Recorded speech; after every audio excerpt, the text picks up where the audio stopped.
រឿងខ្លាចាញ់ប្រាជ្ញាគីង្គក់និងអណ្ដើក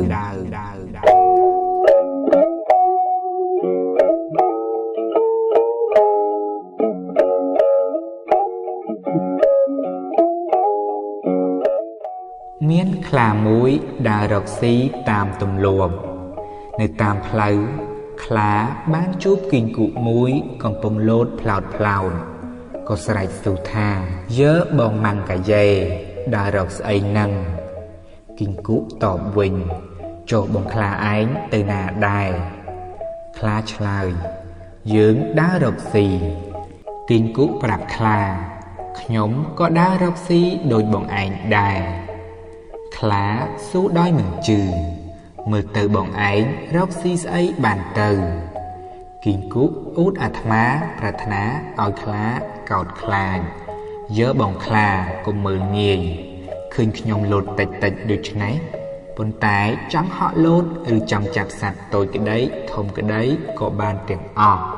មិនចាញ់បងឯងទេខ្លាឮហើយក៏បបួលគីង្គក់បើបងពូកែដូចសម្ដីមែន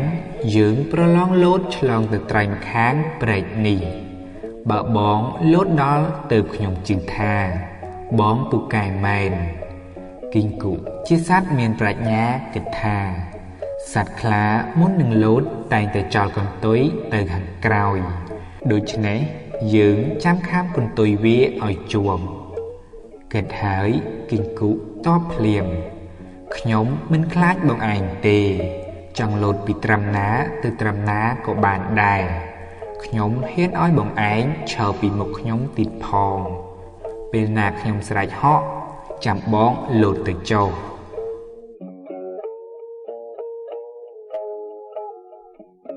ខ្លាជាសត្វឆោតមិនដឹងគំនិតរបស់គីង្គក់បំរុងនឹងតោងកន្ទុយខ្លួនទេហើយក៏មិនដឹងពីរបៀបដែលខ្លួនរៀបលោតទៅនោះមានកិរិយាយ៉ាងណាខ្លះខ្លាយល់ព្រមទៅឈរពីមុខគីង្គក់ចំណែកគីង្គក់ឃើញខ្លាមកឈរពីមុខបានឱកាសល្អក៏ប្រាប់ខ្លាថាបងខ្លាប្រុងស្ដាប់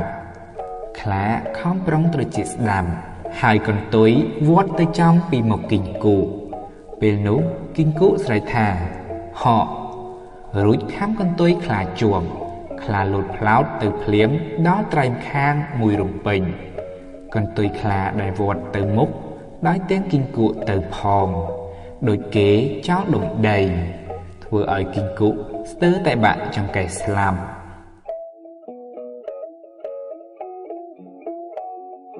ខ្លាងាកក្រោយក៏ស្រែកហៅគីង្គក់បងម៉ាំងកាយេលោតមកគីង្គក់ឆ្លើយវិញគូកខ្ញុំនៅឯនេះខ្លាមិនទាន់ឃើញគីង្គក់នៅពីមុខខ្លួនដូច្នេះក៏និយាយថាបងពិតជាពូកែមែនប៉ុន្តែនៅខាងចាប់សត្វខ្ញុំមិនទាន់ឃើញរិទ្ធរបស់បងទេយើងត្រូវចាប់សត្វប្រឡងគ្នាទីនគីង្គក់យល់ព្រម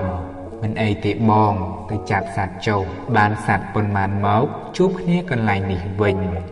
យើងយកសាច់លបងគ្នាអ្នកណាបានច្រើនជាងខ្លាព្រមហើយក៏ចេញទៅចាប់សត្វផ្សេងបានជាច្រើនចំណែកគីង្គក់ពេលដែលខ្លាចេញទៅបាត់ខំលោតទៅមិនដឹងថាចាប់សត្វឯណាបានព្រោះធ្លាប់តែចាប់ជន្លេននិងស្រមោចសង្អាគីង្គក់លោតបន្តិចទៅឃើញធ្យូងមួយដុំប៉ុនគ្រាប់សណ្ដែកក៏លេបចូលទៅបន្ទាប់មកឃើញឆ្អឹងត្រីស្លាតនិងគ្រាប់អង្ក្រែមអង្ក្រមក៏លេបចូលទីនល្មមពេញពុះរួចត្រឡប់មកចាំកន្លែងដើមវិញខ្លាមកវិញខំរើសាច់សត្វជាច្រើនមុខប្រាប់គីង្គក់ដល់វេនគីង្គក់ម្ដងគីង្គក់ខ្ជាក់ឈោងចេញមកប្រាប់ខ្លាថាកុយរមាសខ្ជាក់ឆ្អឹងត្រីស្លាតប្រាប់ថាភ្លុកដំរីសខ្ជាក់គ្រាប់អង្ក្រែមអង្ក្រមប្រាប់ថាភ្នែកអាខ្លាឯងធ្វើឲ្យខ្លាភ័យខ្លាំងណាស់ខ្លាចគីង្គក់ស៊ីភ្នែករបស់ខ្លួនក៏រត់ចេញទៅយ៉ាងលឿន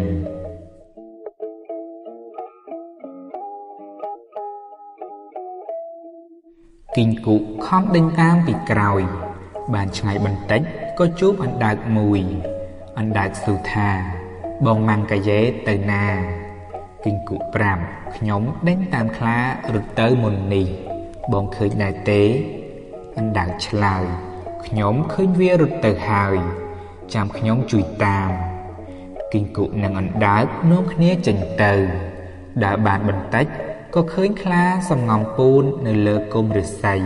អណ្ដើកស្រែកប្រាប់គីងគុវានៅទីនេះ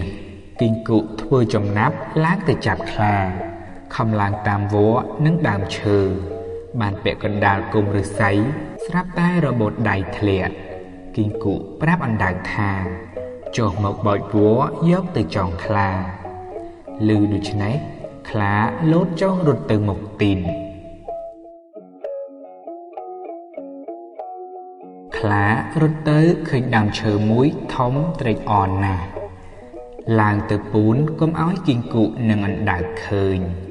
គីងគុតាមមកបាត់ដានខ្លាត្រង់គល់ឈើមើលទៅឃើញខ្លាពូននៅត្រង់ប្រគៀបឈើក្រមៀមក៏ស្រែកប្រាប់គ្នានោះណឃើញវាហើយបងអណ្ដើកចាំខាងក្រោមចុះខ្ញុំឡើងទៅចាប់វាគីងគុខំប្រវេប្រវាឡើងទៅលើស្រាប់តែសម្បកឈើរបេះធ្លាក់ទាំងគីងគុមកដីវិញគីងគុប្រាប់អណ្ដើកថាយើងគិតរំលំដើមឈើនេះវិញទើបស្រួលចាប់ខ្លានិយាយរួចអណ្ដើកជាអ្នកបោកទង្គិចគល់ឈើឬពកចំណែកគីងគុបញ្ចេញសំឡេងឮក្រតហើយស្រែកបន្តថាហរលំហើយខ្លាភ័យខំរត់ចុះទៅមុខទីន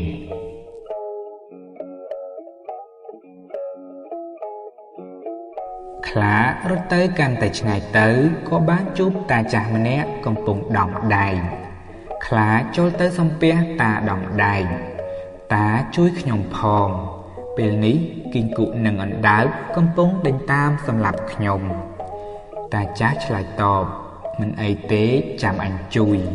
បន្តិចក្រោយមកអណ្ដើកក៏មកដល់មុនខ្លាស្រែកប្រាប់តាដំដែងនោះណវាមកដល់ហើយតាប្រាប់ថាមិនអីទេបើខ្លាចណាស់ឯងខំសប់ស្នប់ឲ្យខ្លាំងទៅតាចាប់អណ្ដើកបានហើយនិយាយថាតែប៉ុណ្ណេះឆ្ងាញ់មាត់ហើយចាំដំដែករួចស្ងោអណ្ដើកម្ដងគីងគុក៏មកដល់ល្មមខ្លាស្រែកប្រាប់តាដំដែកទាំងភ័យខ្លាចតាអានឹងហើយវាចង់បានតែភ្នែកខ្ញុំទេតាប្រាប់ខ្លាបើឯងខ្លាចណាស់យកស្នប់ចងជាប់ចង្កេះទៅខ្លាធ្វើតាមភ្លាមតាដំដែកស្លៀកខោខ្លីជើងធំពេកពេលអង្គុយលើអណ្ដើករវល់តែសំលៀងកំបិតភ្លេចគិតអណ្ដើកក៏ខំប្រដាប់តាដាច់ត្រឹមគល់តាដួលបាសជើងច្រងាងខ្លាអស់ទីពឹងស្ទុះរត់ទៅដោយទាំងស្នប់ទៅផងរួចហក់ចូលទៅក្នុងទឹកស្ទឹងទឹកចូលពេញស្នប់ធ្វើឲ្យខ្លាលិចស្លាប់ទៅពាក្យចាស់លោកថាផ្ចាញ់កម្លាំងកាយដោយកម្លាំងប្រាជ្ញាផ្ចាញ់មនុស្សឃ្លាវខ្លាដោយការអង់អាញ